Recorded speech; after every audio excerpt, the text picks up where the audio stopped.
السلام عليكم ورحمة الله وبركاته.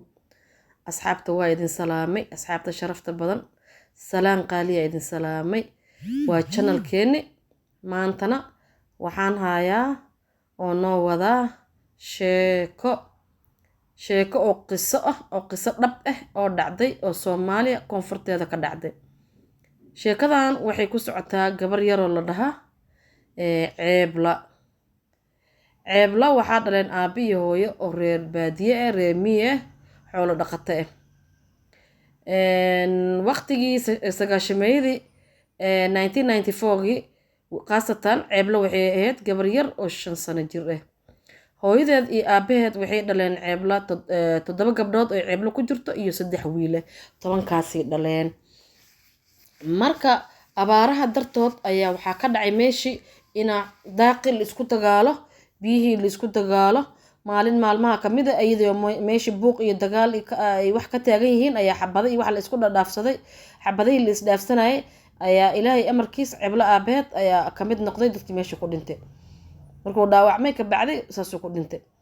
marka ceebla hooyadeed waxaa gacanta ugu soo haray 10 caruur oo weliba mid aad u yaraa ceeblada midaa kasii yaraa iyo xoolihii oo sii baabi'i haayo oo nin horjoogo oo biyihii iyo daaqi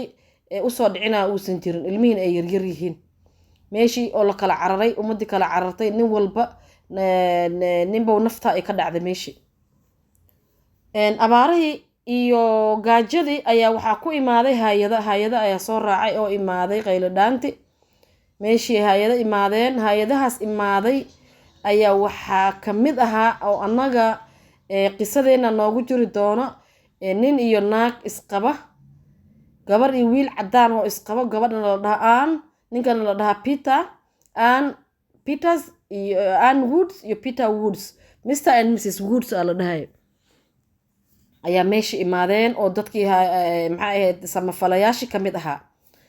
maalin walba marka raashin ay qaybin jireen dadkii biyo ay siin jireen maalinba xaafad ay tagi jireen maalin marka ayagoo xaafadan dhowr jeerna imaadeen ayaa waxay la kulmeen ceebla hooyadeed oo cunug intuu ka dhintay duuganayso oo meeshii loogu tacsiyeynayo oo murug iyo wax ay ka taagan tahay imaadeen markaas waxay la kulmeen dadkii meeshii joogay ayagoo murugaysan ay la kulmeen waxaana la socday marka iyada gabdhihii iyo wiilashii Soomaalida hay'ada ka shaqeynayay dadkan la socday dadkii marka qaraabadoodii iyo dadkii meesha macnaha ay isqaaneen ay ku soo lixdeen marka dadkii waa dadkii tuulada way garanayeen dadkan markay ku soo lixdeen kuwana way la soo lixdeen way la imaadeen way la murugoodeen sorry iyo wax walba ay dhaheen marka inta ay meesha fadhiyeen oo tacsiyadii iyo wixii meesha ay macnaha dadkii ay dhowraayeen oo saan ugu dhex jireen maxaa ka soo dhaxbaxday ceebla yar ceebla say u soo ordaysay waxaa soo jiidatay naagti Ann Woods ahayd ayaa wayba ka heshay ku soo orday ilmahaas ay dadka ugu soo ordaan dad qaarna ilmahan qaarna martida way ka kaydaan qaarna way ku soo ordaan tan may kaydanin way soo ordeen naagtay waxay ku bilowday inay timaheeda falanqeyso ay timaheeda faraha laga gasho oo la ciyaarto naagtan iyo ninkeedana maalmahaas ka hor abaarihii ayagoo macnaha ka naxsan ay waxay isdhaheen niyow maxaad ka aragtay haddaan intaan ilmo yar meeshan ka wadan aan korsan ilaa annagi biyihii anaga batay oo waan haysanaa biyo maalin walba sidaan rabnaa u isticmaalno waxaan rabnaa aan ku samaysan karno oo dhamaanaynin waxaan haysanaa nolol macaan oo gaajo lahayn oo cuntada markaan ka dhagna eyga aan siinaa dadna meeshaan halii yaraan eyga siinayna hataa ay haysanin oo baabi'i haayeen ay ilmahooda maalin walba la duugaa ka waran iyo maanta ay meesha la soo kulmeen gabadhan cadaanka waxay la yaabtay oo ka naxday gabadhan yar innocentnimadeeda say innocent u tahay reerkoodii oo murugtaas haysa ay waxba kala ogeen oo iska qoslayso ay faraxsan tahay ay dadka ku dhagdhagaysaa markaas waxay dhaheen qalbiga ay ka dhahday gabadhan ilina ka soo daadatay waliba waxay tiri qisada waa qiso dhab oo dhacday markaas waxay tiri gabadhan yarta bal fiiri oo waxba aan ogeen walaalkeed iyo walaasheed mid ay ahaataba maanta la soo duugay oo iyadana aan war ka haynin يعني عرورنimo iyo masaakiinimo yani innocentnimo meel ay ka gaartay bari marka meeshii waaga ku bariya waxa qabsanayeen warka haynin gaajada waxay kaga bixi lahayd wax dad u keena waxaan ka ahayn macnaha yani dhibka meesha ka taagan baahida meesha ka jirto abaaraha meesha ka taagan colaadaha mar walba soo noqonaya ilmahan masaakiinta sabiga oo meesha ku nool waxba aan ogeyn oo waxba galabsan macnaha way taabatay qalbigeeda aad u taabatay gabadhii marka waxay ku noqotay attached macnaha gabadhii iyada waxay isku noqdeen way isjiiteen maalintii ka bilaabatay waxay noqotay naagtaas aane qof mar walba gabadhan u keenaysa hadiidaha giftiga u wada mar walba wax kuusan oo ku jiro nanac biscuit chocolaatada waxyaalaha macmacaanka iyadoo u wado حتى هير waxay gaartay ay dhar u keento oo kaba u keento ay gaartay gabadhi ay aad ugu mashquusho heer waxay gaartay ABCD markay u imaatay ay guriga ku tusto oo dhahdada oo maanta dhan wax u xariiqda heerkaas ay gaartay ay marba wax tusto bahalaha ilmaha ma aragtay chatska oo ABCD da laga akhristo amal ay u keento ambiiraha ay u keento ku ciyaarna gabadhi waxay u noqotay gabar iyada u go'an nanac iyo biscuit waa laga tagay dhar waa laga tagay wax barashadii hata gudaha u sii gashay hooyadii waxaan ku dhahay cidii si qaas ay wax ugu keenaysa dhaqaale ay dhaqaaleynaysa gabadhaas soo jiidashadii ay soo jiidatay kali cidii dadkii wixii loo qaybinay waxaan ahayn oo iyada jeebkeeda ay u imaanayso u keenaysa lacagta hata ugu jirto maalinba waxay gacantay laakiin subax ay shaqo aadaysa aan ay gabadha soo mari jirin malaha saasay iskugu ahaayeen ay saas iskugu soo marmarayeen oo gabadha u soo maraysa oo subax walba gabadhan u soo maraysa ayaa maalintii dambe dhowr bilood ay ka soo wareegtay horta arrintan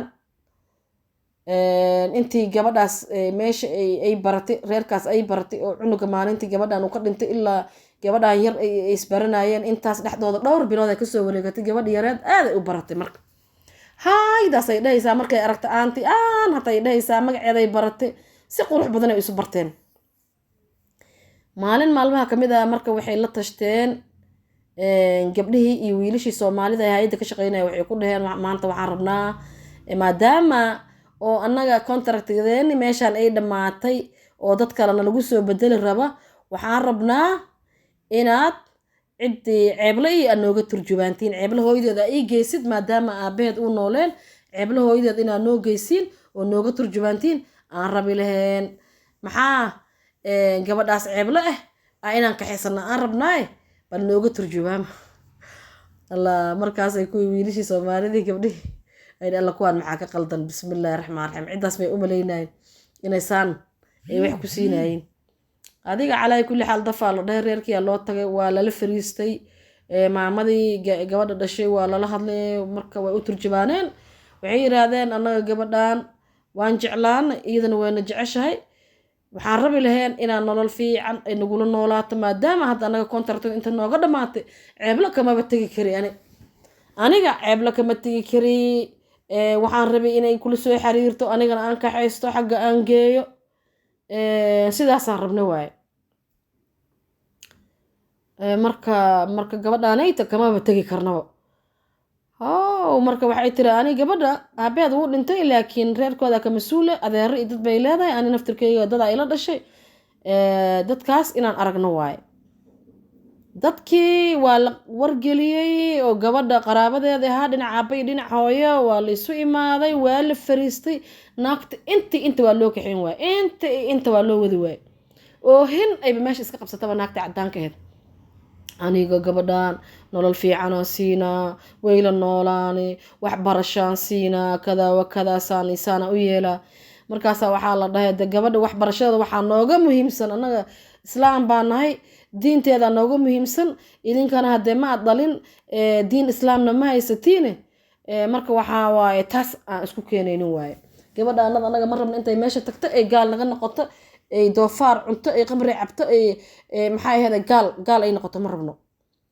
taas anaga balan in kaga qaadnay ina dad muslim aan la degno oo gabadhan dad muslim aan ka ag dhaweyno anaga balan in kaga qaadnay